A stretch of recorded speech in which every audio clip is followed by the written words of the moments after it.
who's as adamant about his or her position as I am about mine, whom you think is sharp. Seriously, we know that. And another thing, we heard him say that... Hey sports fans, Larry Elder, welcome to another edition number 75 actually, of And Another Thing. If you'd like to become an Eldorado, go to LarryElder.com, fill out the form, become an Eldorado. You're going to get, in addition to these special editions of And Another Thing, you're going to get a free copy of Michael and Me. That is an award-winning feature-length documentary that I wrote, produced, and directed, where I confront Michael Moore and when I ask him 3 times how often Americans use guns to defend themselves. We know how often Americans use guns to kill people. How often do Americans use guns, often just brandishing it to break off an attack that, but for the firearm, they would have been hurt or maybe even killed? This is something Michael Moore didn't want to answer, and you'll enjoy looking at Michael and Me by becoming an Eldorado. Now, episode number 75 of And Another Thing. Well, the circus continues, and by circus I'm talking about what I call Sterling Gate, and that is this business about Donald Sterling, the owner of the Clippers, being a racist, and therefore the commissioner of the NBA, Adam Silver, said that Sterling should be banned from the league and that his team should be forced into sale.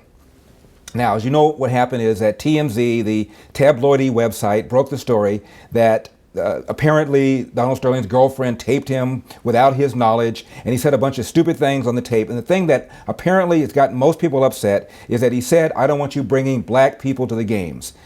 Meaning, I don't want you bringing black people and sitting next to them in the 4 seats I give you for the games. Specifically, he asked her not to bring Magic Johnson to the games. Somehow that has been now put into a meat grinder and interpreted, and now the hot dog says Donald Sterling does not want black people to come to the games. He never said that, but that is how Magic Johnson recently said he interpreted his words as saying. Let's assume that's true for a moment, okay? Stay with me here to show you how absurd this thing is. Harvey Levin, I interviewed Harvey Levin, and Harvey Levin publicly said he gave Magic Johnson a, quote, heads up that this was coming out. The "this was coming out" was what Harvey was putting out. So I think it's fascinating that all of a sudden you use the passive voice to describe something that you've done. But Harvey calls Magic and says, "This is coming out," this meaning the story. Told Magic what it was. He wanted Magic to give him a reaction. Magic said that he never called Sterling, which is what Sterling said Magic did. Let's assume Magic's telling the truth, Sterling's lying. Okay, forget about Sterling. Magic said that Sterling called him, and Magic said, "I took the call." Interesting, he took the call from a racist, but whatever. "I took the call." And Magic Johnson said, "I told him to apologize to me, apologize to the people that you've hurt, call your lawyers, do a deal with the girlfriend, make this thing go away." End of quote. Make the revelation that there's a bigot in our midst go away?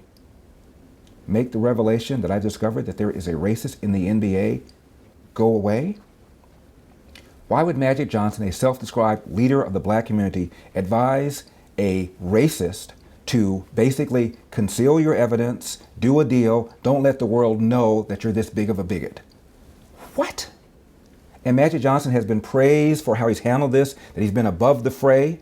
He hasn't been above the fray. I hope you enjoyed this small excerpt. If you want to see the full video, got to be an Eldorado. Go to my website, LarryElder.com, log in, fill out the form. It'll cost you about $4.75 a month, or about the price of a mocha frappuccino latte at your favorite coffee house.